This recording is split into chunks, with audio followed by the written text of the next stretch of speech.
দূরে বাড়ি দেখাবো। এই যে ভূত দেখেন, এখানে একটা ভূত বসে আছে। এই যে ভূত বসে মানে আর কি করছি, সত্যি বলছি খুব ভয় লাগছে। আজকে একটা নতুন ব্লগের সূচনা করছি, সকলকে বিগ স্যালুট। আর আজকে একটা ভুতুরে বাড়ি দেখাবো। এই যে ভূত দেখেন, এখানে একটা ভূত বসে আছে। এই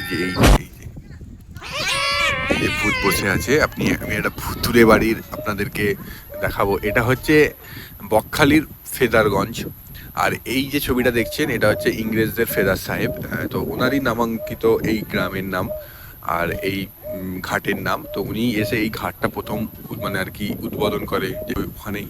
তো উনি এখানে এসে উনি বাড়ি করেছিলেন। তো এই বাড়িটা আমি দিনের বেলায় সত্যি আসতে পারিনি, আমার সত্যি অনেক কষ্ট লাগছে। অনেক রাত হয়ে গেছে, ঘুরতে ঘুরতে অনেক জায়গায় ছবি তুলতে। তো এই ভুতুরে বাড়িটা সত্যি একটা অন্যরকম অ্যাম্বিয়েন্স তৈরি করছে এই বাড়িটা। এই এই কেমন লাগছে, আর এত কাছ থেকে মানে আর কি করছি, সত্যি বলছি খুব ভয় লাগছে। আর কেমন লাগলো একটু জানাবেন। তো আমি এখন দূরে চলে যাই, আলোর থেকে চলে যাই, সত্যি বলছি খুব ভয় লাগছে। আর মোটামুটি কেমন লাগলো আমি একটু ওই দিক থেকে আপনাদেরকে দেখিয়ে দেবো, কেমন লাগছে একটু জানাবেন।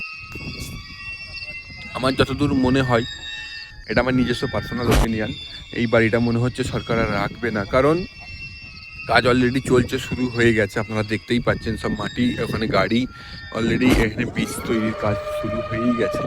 আর 2-3 বছর পরে এলে মনে হয় এটাকে আর চেনাই যাবে না জায়গাটাকে। তো এই বাড়িটা মনে হচ্ছে একটা সাক্ষী, আমাদের একটা ভুতুরে বাড়ির সাক্ষী, একটা ভুতুরে ব্লগের সাক্ষী, ইতিহাসের সাক্ষী। এটা ইতিহাস, মানে ওই ইংরেজের ফেদার সাহেব এর বাড়ি, এটা ইতিহাসটা কতদিন থাকবে জানি না, কিন্তু এইটা সত্যি মনে হয় যে আমার ব্লগের মধ্যেই সীমাবদ্ধ রয়ে গেল।